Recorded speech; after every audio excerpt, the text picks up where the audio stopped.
Corruption करने वालों के खिलाफ होगा बड़ा एक्शन, आर्मी चीफ ने इंडिया दे दिया। करप्शन करने वालों के खिलाफ हम सुपर सालार के शाना बशाना खड़े हैं, शेख केस मंसूर का कहना। Report Ishtiaq Ali Maulai, CCN news.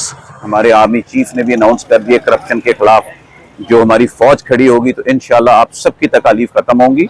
आपको चीनी जो आज बड़ी नजर आ रही है, आप एक दो दिन में ही देखिएगा कि फौज के खौफ, फौज की जिम्मेदारी से आप देखिएगा चीनी कहाँ पे आ जाएगी। हर चीज आपकी सिक्कत में आ जाएगी इंशाल्लाह ताला। आप दुआएं कीजिए अपनी फौज के लिए, अपने मुल्क के लिए, इंशाल्लाह ताला सब बेहतर होगा और हम लोग बहुत आगे जाएंगे। आप देखिए सर, आर्मी चीफ ने जो भी अनाउंस किया है कि जी मैं करप्शन के खिलाफ, जखीरा अंदोजों के खिलाफ क्यों किया है, इन खुदकुशियों को देख के किया है। इंशाल्लाह ताला हर कोई रोजगार कमाएगा और अपनी मेहनत से ही कमा के चीजें लाएगा। जब सस्ती, जब चीनी 100 रुपए पे आएगी तो हर कोई ले लेगा, 220 से उसकी हिम्मत खराब हो रही है। तो ये सारे लोगों ने, मैं आप लोगों को भी पैगाम देता हूं कि आर्मी चीफ का मैसेज पूरे पाकिस्तान में जाए, उनकी सपोर्ट आर्मी की जाए, जिसकी बेसिस के ऊपर आप देखिएगा कि पाकिस्तान दोबारा उसी डगर पे आएगा, हर चीज सस्ती होगी और हर बंदा खुशहाल होगा। क्या बात है भाई, ये